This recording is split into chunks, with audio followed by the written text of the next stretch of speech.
A God Emperor Dune is the fourth in a sequence of 6 novels that Frank Herbert completed in his Dune series. Released in 1981, it's more of a transitional story, moving beyond the era of characters like Paul and Chani and Stilgar. Time skips have always been a feature in the saga. There was 12 years between the first and the second book, and another 9 passed between Messiah and Children of Dune. But this time the leap is enormous. We are 3,500 years ahead of when we last set foot on Arrakis. Actually, the gap is far greater than that, because the story opens with a framing device. A group of far future archaeologists or historians uncover what appear to be the long-lost recordings of Leto II, the so-called God Emperor. Through these relics, we return to a world that still bears traces of what we once knew, yet has clearly evolved into something else. Leto, now more worm than man, rules as a near-immortal, omniscient tyrant, enforcing galactic peace through absolute control. He's the monstrous philosopher king, guiding humanity down a mysterious golden path towards survival. Arrakis itself has changed completely. The endless seas of desert are gone, replaced by cities, rivers, and lush vegetation. The harsh environment that once demanded resilience and ingenuity is now subdued under Leto's suffocating stability. Only in the novel's last sections, when the narrative returns to the sand, do we sense the primal pulse of the desert again. And there the book feels most at home. Unlike the dynamics that are central to the previous novels, God Emperor Dune develops primarily through internal tension. Much of it plays out in long, looping conversations between Leto and his advisors. The result is a strange hybrid: political theory disguised as science fiction, and a detailed character portrait of a being who's barely human at all. Yes, the protagonist is a giant talking sand slug, but of all the sequels so far, this is the one that came closest to hitting me with the same sense of awe that I felt during the original Dune. At its core, this book is about control, evolution, destiny, and the terrible cost of power. Leto II is both oppressor and savior, cynic and idealist. Through him, Herbert explores the paradox of leadership, that every promise to return to a simple and pure past is a lie, that the only way forward is through uncertainty, and it requires difficult, often painful change. The first time I read God Emperor of Dune, it was from this Ace Trade paperback edition. It's designed in series with the other covers by artist Jim Tierney. It's dominated by dense horizontal layers of forest, culminating in a river below. At the top, both moons are visible, as is Leto's, or is it Leto's, little citadel in the Sarir Desert. Unlike previous covers that depict sand dunes, here rolling tree lines have taken their place, and tiny sets of red eyes poke out from the darkness. Greens and a mustard yellow are used in the illustration, and the title goes across and down in that same yellow color with white accents. Inside, the title page matches those of the other books, and this one begins immediately after a 2008 introduction from the author's son, Brian Herbert. He recalls his mother reading a draft copy of this novel, her favorite in the series, and attempts to draw parallels between his father as a storehouse of ideas and Leto II, who can access all of humanity's knowledge. I've already upgraded to the Folio Society editions for the first 3 books, so I guess I'm collecting the whole thing. When they announced the 4th, it was a done deal. So let's do this. And here we have God Emperor of Dune from the Folio Society. This version was released in 2025 and is presented in a black illustrated slipcase with shaped edges to accommodate the curve of the book's spine. It aligns with the design from the 3 previous Dune slipcases. The linework on this case is in silver, as it was for the first book.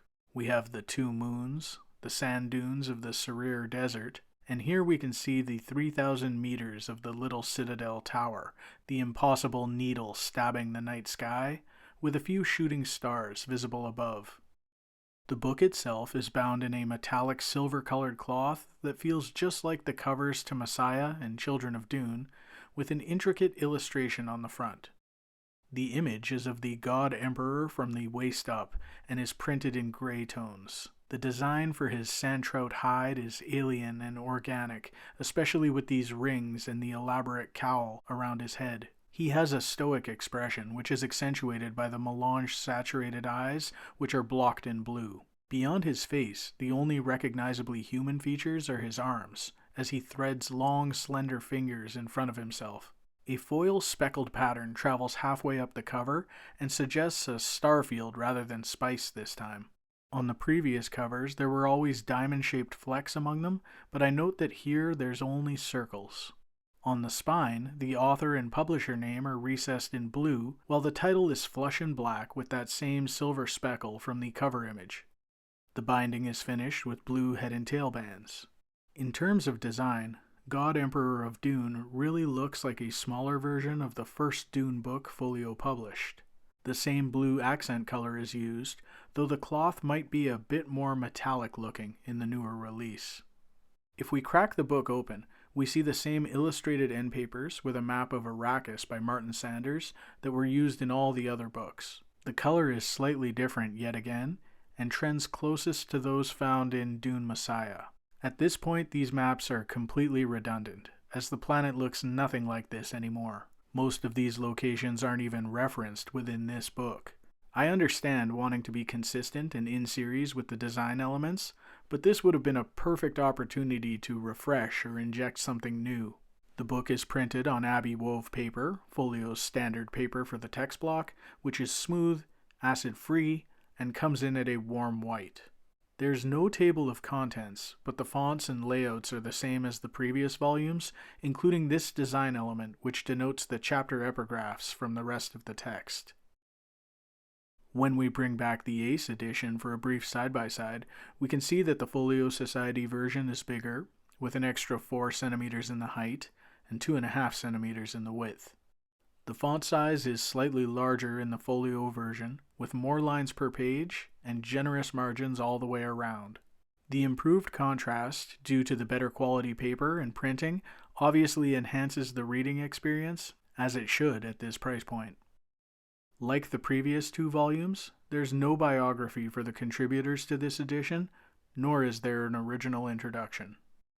The interior artwork, like the cover art, is by Grace Aldrich. She's an artist who's worked with the Folio Society before, and she's the 3rd illustrator to work on their Dune series. The first was Sam Weber, who's beloved for his detail work and his high degree of realism. He was followed by Hilary Clark, my personal favorite, who has strong layouts and brings a dynamic sense of movement to her work.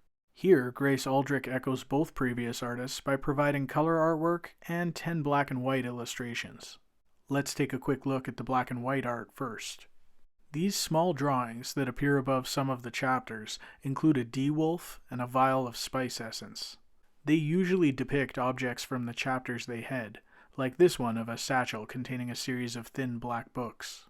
Aldrich also provides 8 color illustrations. They're presented on thicker textured paper and typically land within 5 pages from the text they correspond to. Let's take a more detailed look at that artwork now. The first illustration, opposite to the title page, is of the initial meeting between the new Tleilaxu Gola and the God Emperor. It occurs in a dark, crypt-like viewing room where Leto can describe himself to the new Duncan before illuminating his form. As the lights come up, Duncan notes the sandworm's ribbed sections, the sinuous flexings, and the cowled face with its pink skin almost lost in the immensity. Duncan, in his dark green uniform of the commander of the Royal Guard, gestures to silently ask Leto why he would allow himself to undergo such a monstrous transformation. Beyond the cover, this is the only image of the God Emperor himself in the book, and while I get that it occurs in a dark room, at times in these illustrations the dark outfits and backgrounds make it look almost underexposed. I feel like I'm losing some of the sharpness of the detail. The second piece is of an earlier scene, where Leto's majordomo, Monio, dressed in a white Atreides uniform, descends into his master's mausoleum to help attend to a matter. The previous Duncan Gola lies dead on the floor of the chamber, while Monio retrieves the Ixian lasgun and disables it. The weapon, which can be clearly seen back here, reminds me of a German Luger in terms of its design. A few glow globes light the dark crypt, and Monio's face, lit in a warm orange light, conveys much about his character. He is reflective and cautious, and must tread carefully as chief administrator to the temperamental God Emperor. The third piece is of Hui Nori, the new Ixian ambassador. She stands in a puddle of prismatic light in her simple purple-tinged dress. This audience chamber has a transparent floor with water flowing beneath it. Fish are visible here. In the background, hints of the Fremen rugs that decorate the walls behind her can be made out, but it is the inner beauty and peace that radiates from this character that's most prominent in this depiction. The God Emperor meets with a delegation from the Bene Gesserit, which is led by two Reverend Mothers. This is Lusail, the younger of the two, who's reputed to be the best truth-sayer they have. Hooded and shrouded, she doesn't appear to fear Leto, inching closer to him throughout the audience. Leto smells it on her. Spice essence, which she believes is poison to sandworms. He insists that she produce the hidden vial, which glistens with the inner blue radiance, and he confiscates it from her. I like the witchy vibes here. This might be my favorite of the bunch.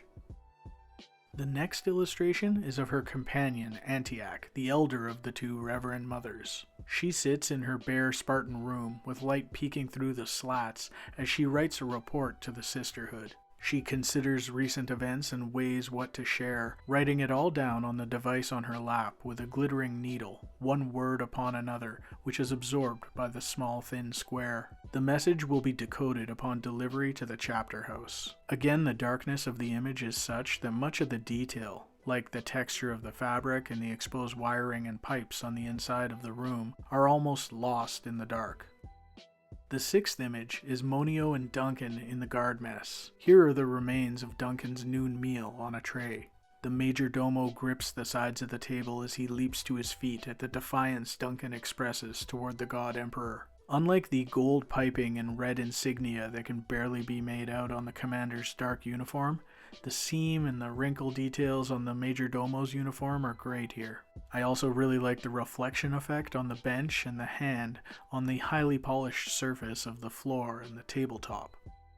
The seventh illustration depicts Duncan sitting down across from a standing Monio yet again, except this time the focus is on Monio's daughter, Siona. This scene occurs in the majordomo's workroom, as she interrupts a conversation between the two men. She's wearing the black and gold of Fish Speaker Command, and she challenges her father on issues of loyalty and trust. Duncan looks on with speculation. Now, one quibble here, Duncan is supposed to be in a plain black uniform without insignia in this scene, but here he's in the same uniform that he's worn in all the other images. Which brings us to the eighth and final illustration of Duncan Idaho climbing up the barrier wall which encloses the Sarir. Every bit of his awareness is concentrated on the seemingly sheer surface as he picks his way up and climbs. He's a small, lonely shape as he climbs the massive wall, and far below him is the village of Tuano. The two-page spread brings an epic widescreen feel to this scene as the wall extends back, disappearing into the horizon. When he eventually gets to the top, Duncan estimates that the ascent was at least 900 meters, and while the narration of his climb is rather intense, it's a lot more intense for Nayla, who watches his performance fervently. If you know, you know. This folio edition of God Emperor of Dune is acceptable but underwhelming. The build of the book is at the same high standard of quality as the others in the series, but both the design and the artwork left me wanting. I know Frank Herbert only wrote 6 books in the series, but that doesn't mean it's divided into 2 neat trilogies. God Emperor is its own thing, and the decision to circle back to parallel the design of the first book feels offside. Are we just going to cycle through gold and bronze cloth again for the next 2? A book this good deserves something fresh and new. When it comes to the illustrations, I think the black and white chapter headings would have benefited from some more creativity. When it comes to the color work, some of the figures look a little wooden to me, but my biggest gripe is that it's just too dark. I wonder if there was a mistake with the reproduction here, or if they intended it to be so muddy that some of the detail was lost, even under full light. Of course, I would have loved an original introduction or some unique or exclusive back matter, but I don't hate it, I just didn't love it the way I wanted to. When it comes to my old trade paperback edition, I guess it's time to move it to the box of doom, because that way I can make room for more new books. As always, thanks for watching, and keep an eye out for future videos. When it comes to the stories you love, it's always worth upgrading your books.